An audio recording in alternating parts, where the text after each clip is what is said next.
Welcome, everyone. I'm John Dye, and I'm here today with Joel Staley.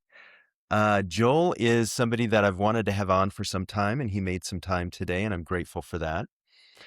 Today, we are with Joel on Mentorship Mike, which is the edition that we're putting out today for Faith and Media Initiative, which is basically helping to build the next generation of faith-filled media creators. We believe faith belongs in media. We need more faith fluency and faith friendliness in media. So we'll discuss that a little bit today, but also talk about Joel and his journey as he's done quite a bit in the industry. Let's actually read your bio first here, Joel, and we'll start Sure. from there. Joel Staley is a multilingual communications leader with more than 25 years of experience in media relations, crisis communications, and brand strategy. He has trained C-suite executives, government leaders, and celebrities for high-stakes interviews and founded JCS Communications in Orlando, Florida. His work spans Disney, global PR firms, and award-winning public service campaigns. Joel, welcome to Mentorship Mike. Well, thank you, John. Appreciate you having me on. You bet. It's been great to be with you. We got to know each other a little bit beforehand. I know you enjoy tennis. Tell us a little bit more about your tennis exploits and things you enjoy doing. It sounds like you get involved, but you enjoy watching as well. I do. So I'm from Florida, and there's some things that we do well here in Florida. Voting and staying out of the news for dumb reasons. No, we're not so good at that. But boy, do we do water sports and tennis and golf really well. So for me, I started playing when I was a kid. I was 12 at the invitation of my father, and just have enjoyed it always. And so I play in a local league, and I love watching it on TV. Just finished watching Wimbledon, which was incredibly exciting. So yeah, I love tennis.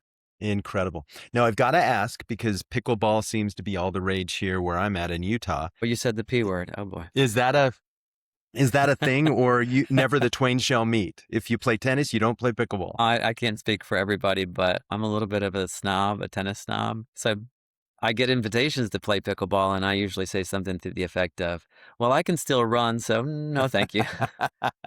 Yes, I don't just have to pivot at the torso, right? Yeah, Right. I love it. I love it. Well, good, Joel. Well, let's jump right in. You have had a career that spans 2+ decades, right? In public relations, Yeah. media relations, etc. So talk about what first drew you into that work. A lot of our audience will be younger people Okay. considering what they want to do at this juncture in their life. That's a great question. I made it to university, and I still didn't really have it sorted out what my major was going to be, what I wanted to do. And I was thinking, well, maybe I'll go into law like my dad. So I started looking for a major that would help me learn to write well. And somebody suggested public relations. I gave it a superficial review and thought, yeah, that looks good. And so I started taking public relations classes. And then I realized, my gosh, public relations at its core is, why do people do the things they do? And how can I influence that process? And when I had that moment, I said, I don't want to be a lawyer. This is what I want to do. This is the question I've been asking since I was old enough to ask questions. Well, why Yeah. did they do that? What in their background led them to choose or prefer that? And why did they dislike this other thing? And oh my gosh, for me, I found where I needed to be. And so that's how I chose to pursue public relations. So I finished and got a degree from Brigham Young University, public relations. Did an internship at Disney, and then started working in the agency world. So hopefully that answers your question about how I got into PR. Yes, wonderful. And I'm trying to channel every student that will listen to this. Talk about your time at Disney. What are some of the Yeah, biggest lessons you learned there? I mean, we hear about the world-class service and the friendliness sure. and all that. Help us understand what that was like for you. Yeah, well, I've had an on again, off again affair with Disney. So when I was in between semesters of school, I did the college program. Some of your listeners may have heard of that or may have even done it. Basically, you go and work at Disney for a semester, and they pay you minimum wage. Yeah, yes. But you learn a lot. You learn a lot about those things that you just talked about. Excellent customer service, guest service. You learn about Disney and its brand and what drives its brand and why it's so valuable to them. And so I did that, and then I returned later and did a professional internship with them in their public relations department in Orlando. I'm from Florida, right? So I loved it, had a great time. They extended me for a few months here or there for projects and things, but after that, I needed to move on. They had all the money and all the talent in the world. They were going to hire an intern, right?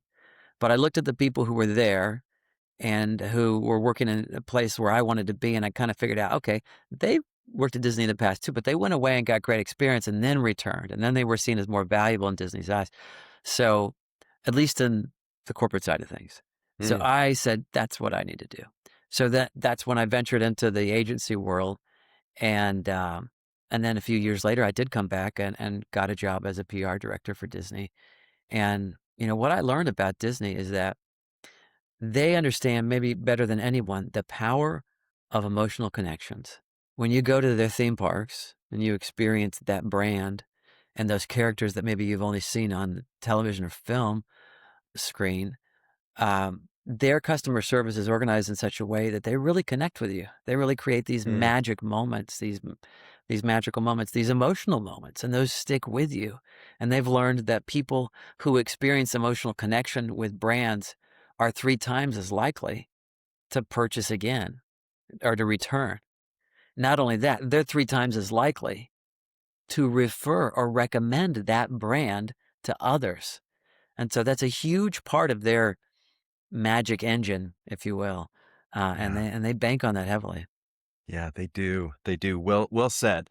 Um, let's return to maybe, your formative years. Could have been at Sure. BYU or early on in your career. Talk about a mentor or two, because Yeah. a lot of the young people listening to this will be looking for mentors, right? People that can help them Yeah. as they come into the field. Who influenced you and why? What did they exhibit?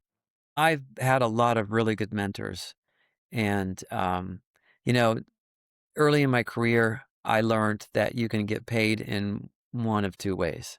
You can get paid in money, which everybody's gonna get paid something, um, or you can maybe be patient with the money and get paid in experience. And, at the early part of your career, I would say getting paid in experience is really important, as important as the money. Don't give up experience, don't give up skills that you might learn just so you can make a few more bucks in that moment, right? Mm, And so I did that. I was at an agency and I felt like a widget maker in an assembly line, and I just didn't feel like I was growing and developing. And so I took another job, and this was with a smaller boutique agency. I wore a lot of hats, and I got to do a lot of things that somebody with my inexperience never should have been doing. But that's what I needed. And yeah. this is where I met one of my first great mentors and somebody who's still a mentor to me, someone I still do projects with. And so this particular person owned this agency, and she was fantastic. She put me in way over my head and was very, very, very patient with me as I learned through mistakes. And she allowed me to make mistakes. And I think mistakes are great because there's some pain associated with them, and there's an urgency to not repeat. So there's an urgency to learn, and they really do help you um, move more quickly through that learning curve. So grateful for her for her patience, grateful that she allowed me to make mistakes, grateful for her trust, and grateful that you know, that trust meant she let me do a huge variety of things. Um, and that was critical at that point in my career, that early point in my career. Yeah. Great, great testimony on what a good mentor is. Yes, somebody who gives you enough lead rope, but they're there to help when needed, but you get to test your own skill set to some extent. Yeah, I love that. Indeed, yeah.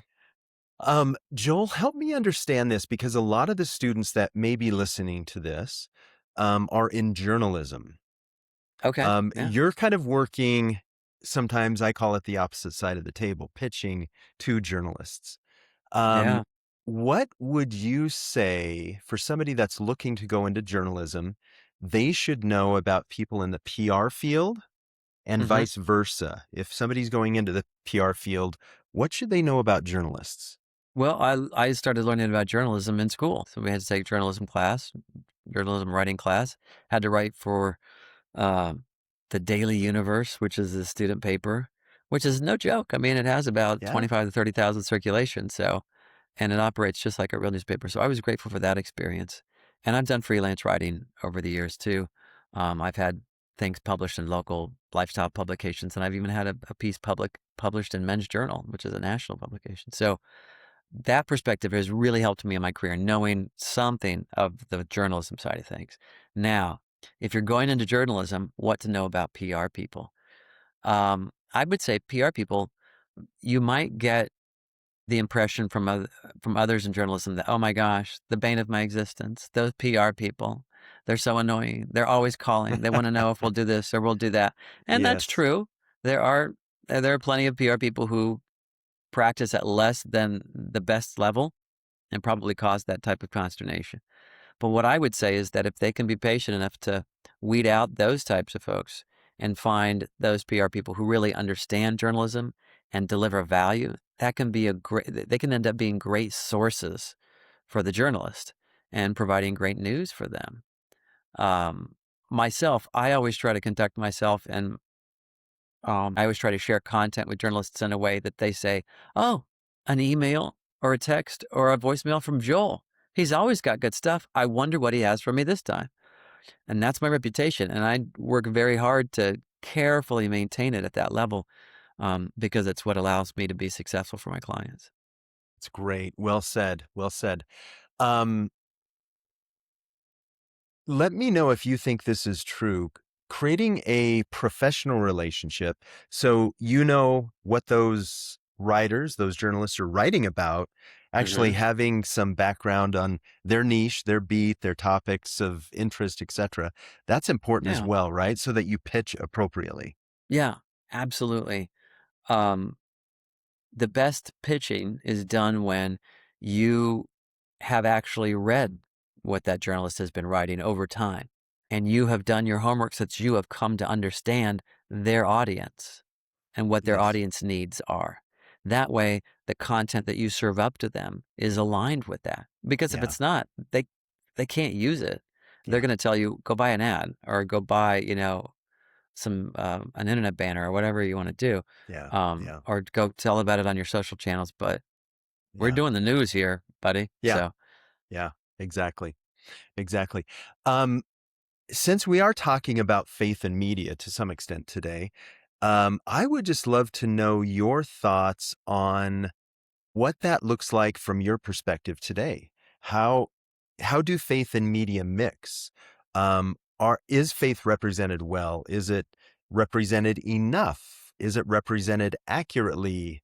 Not saying that okay.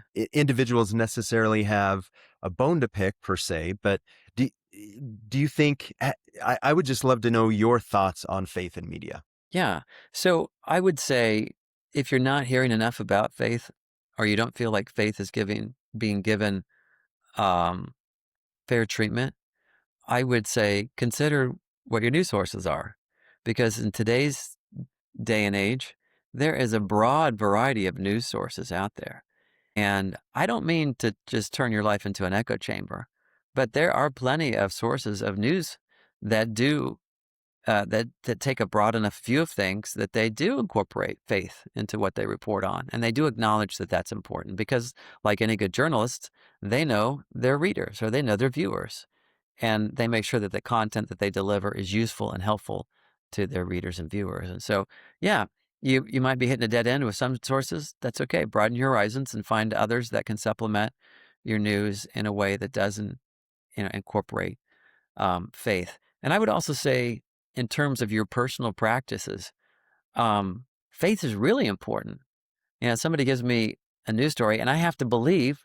I have to look at it, review it, and kind of just say, I think I can see some news in this. And then I Yes. have to have enough faith to develop that and put it out there without having, the results in hand. I have to have faith and go and work hard, and then the results come. And if you don't mind me saying, I trust that God helps me in those moments too. I think about the parable of the loaves and the fishes.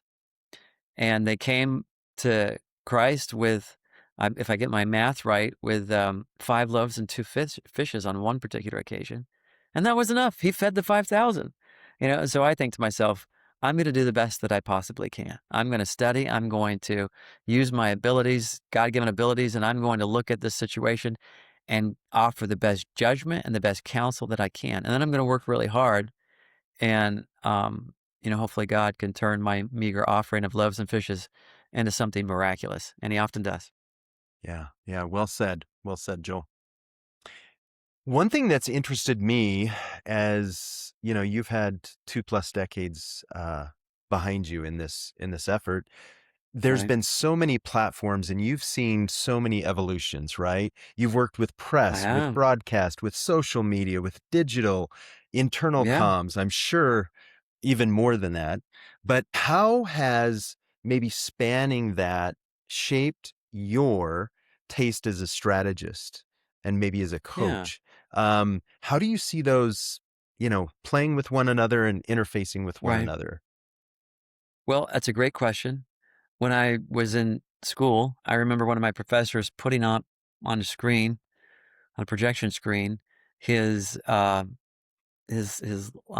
desktop, and he said, "Oh, look at this. Have you guys ever heard of email?" And we're like, "Well, I don't know, maybe." And he showed him receiving and sending an email to another professor that was across campus, and that just blew my mind. I didn't know about email. I'd never heard. This was in the early '90s, so I was like, "Wow." So, and then now today, I can remember at a particular agency I was working for, we were trying to find a way to reach a youthful audience. And one of our interns came up to us and said, "Hey, have you ever heard of this thing called Facebook?" And we're like, "No, what's that?" And it was only Tell for me more. colleges, only Yeah. college campuses. You had to have a university email address in order to participate. And so we looked at that. We used that for a campaign, and we felt like we were pretty successful and pretty innovative for having used it to reach young people. So I've seen social media come to rise and develop and be used. I've seen how uh, social media and the internet have really altered the news industry. You talk about newspapers with journalists that were dedicated to one or two beats.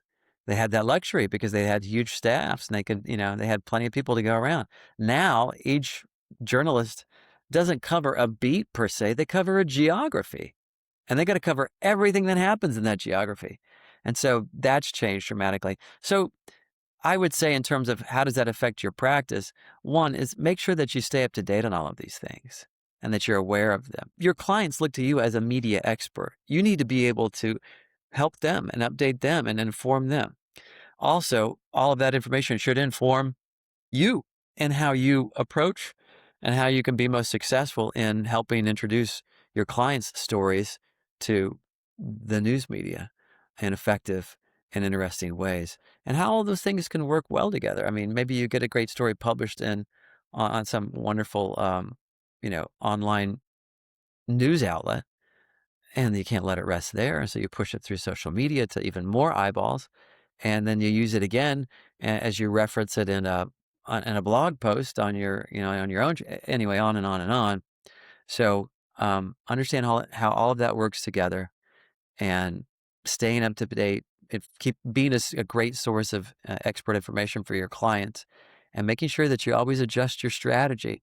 And then finally, I would say this: so many people say, "Oh, we've got to have a social media strategy. Oh my gosh, we need a whatever it is." And those aren't strategies; those are tactics. Your strategy is, what's my story?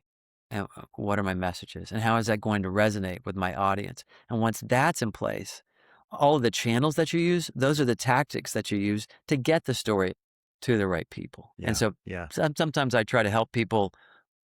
I'm like, "Hey, cool your jets. Let's go back to square one and let's make sure our story's straight. And then we'll be ready Yes. to tactically push it out." Yes. Yes. Distribution channels are not strategic, right? They are to help with that. But very well said. Very well said. Okay, Joel, I want to do this. I call this the Mentorship Mike micro musings. Okay, meaning you've Boy, got 15 to 30 seconds, quick round, speed round for us. gosh. And I hope you I don't give just too many telling Freudian responses here. Jeez. yeah. Print interview or live broadcast? Which do you prefer? Live broadcast is more fun. Okay. Okay. Proactive campaign or crisis response? I like them both, but I get more of an adrenaline rush from the crisis. Yeah. Yeah. One word that describes your working style. Strategic. That's Strategic. boring, but Yeah. Yeah. chess over checkers. Yes. Yes. Yes. Clarity or control? Which matters more in a crisis? Clarity. Can you think of a client that changed how you see crisis communications? Is there an example? Take more than 15 to 30 seconds on this if you need, but if there's a story and context behind it. But yeah, share with us Yeah, something. sure. So I was working for a large agency, and we did a vulnerabilities assessment, deep dive on a client, because they had been getting some negative press. And we said, we're worried about this. We see a trend, and we took a look at some demographics. We took a look at some news trends, not necessarily theirs, but trends in terms of what news was covering. We said, we see you as being vulnerable for kind of an expose based on your business and your clients. We're worried about you. We think we should do some of these types of PR tactics to try to shore up those vulnerabilities and inoculate you against something happening. They yawned and said, no, thanks. And then literally within a month, the worst phone call a PR guy could get. Hello, I'm a producer from 60 Minutes and I'd like to do a story on your client. And I was like, oh my gosh. So there's a lot of details that I'm going to leave out here. But what I learned from that was that I learned how important social media was in these instances. The producer was going around and finding his targets through social media. Whoever had put the client's name in their LinkedIn profile, that's how he found them. And he was trying to get them he was trying to dig dirt on the company. So that was Yes. really important. The other thing that I learned is that 60 Minutes is not journalism. 60 Minutes is about good TV and what Uh-huh. sells. And they don't care about journalism, not really. And Yeah. so as we broke that down for them, that was really difficult for the client to understand.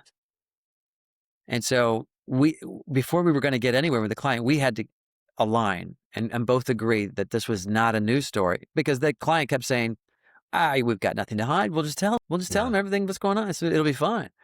And we're like, no, you don't understand. They've already selected you and made you the bad guy. And Yeah. they already have other good guys. They're not going to change their mind.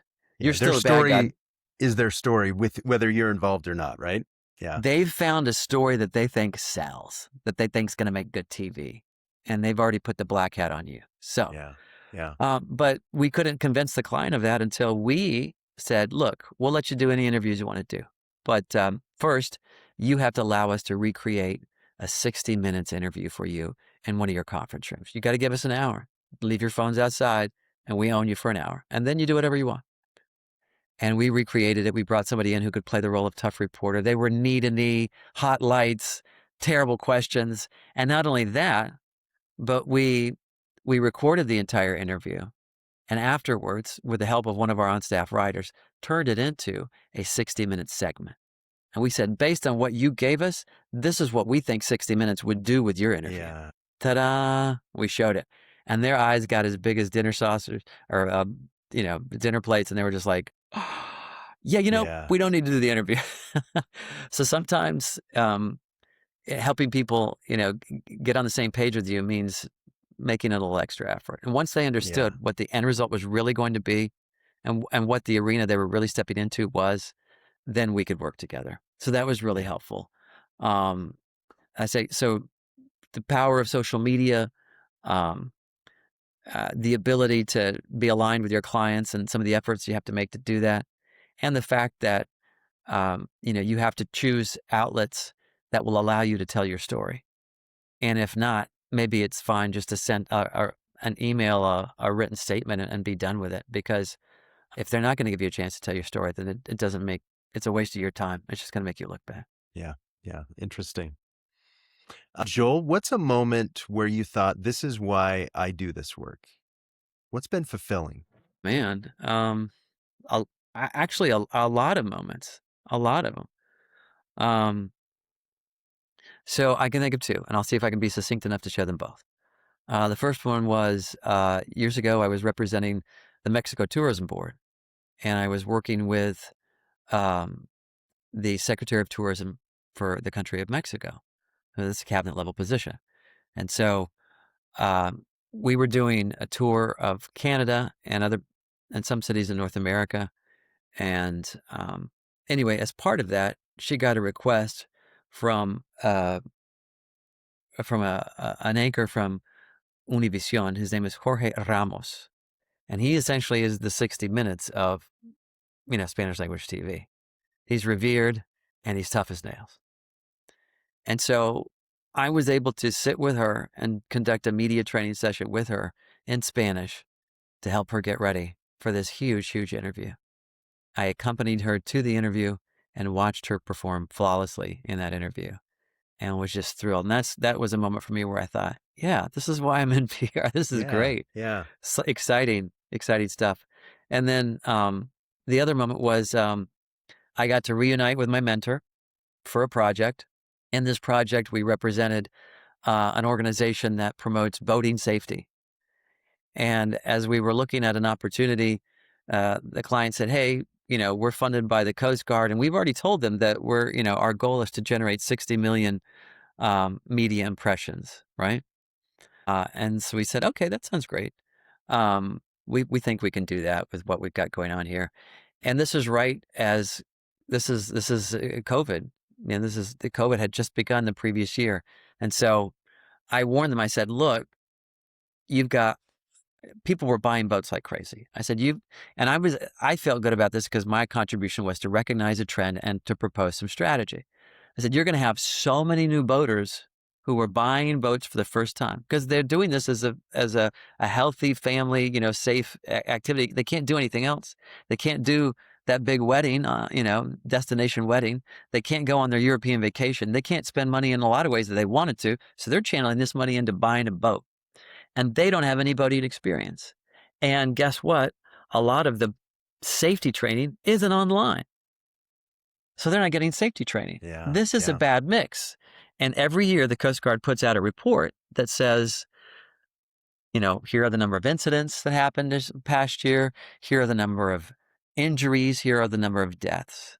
And the media doesn't cover boating much until that report comes out. And so I said, they're going to get a hold of that report. And I know the numbers are going to be up and boating's going to look bad. We have to get ahead of that.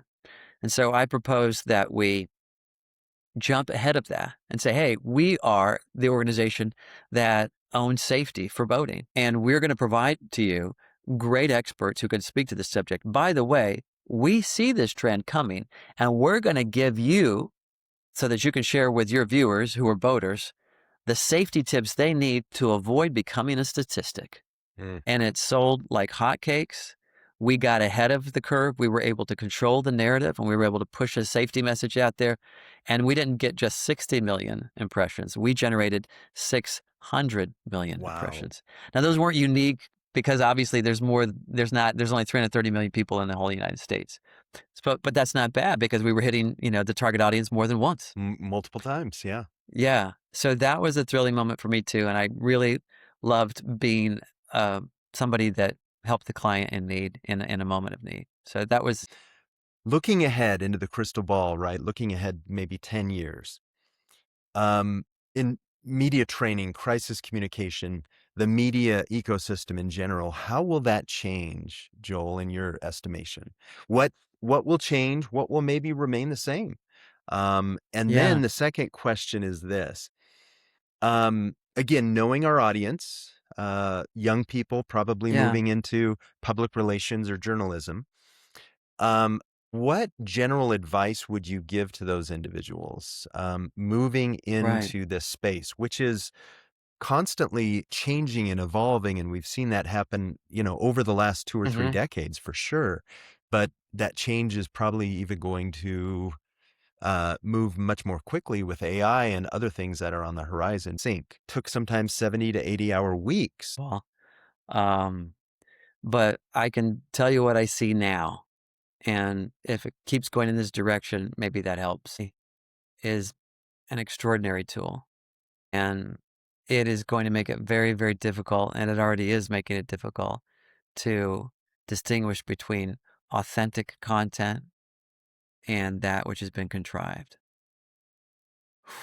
Uh, so, um, I think as you represent your clients, think about Disney. Think about Disney. Disney has very deep relationships with consumers because those consumers don't just watch their videos and don't just use their toys and don't just see movies, etc. They actually go to their theme parks where they interact one-on-one with those beloved characters and with those stories. They have a one-on-one personal experience with that brand. And Disney's measured this carefully, which translates into much greater expenditures in terms of the consumer goods that they purchase. So take your cue from Disney. As you help build brands, which you will be in public relations, whatever they say, that is what you're doing. And look for opportunities to bypass whether it was AI or whether it was fake or whether it was real, and get people to have one-on-one in-person experiences if you can. And I think that that's going to turn them into great brand ambassadors for you, for your company, for your organization. So that advice, I think, is true now, and I think it'll continue to hold true and maybe even become more valuable in the future. Now, if I remember your second question, which is, how do you continue to maintain your faith in that kind of an environment? I think mutual respect.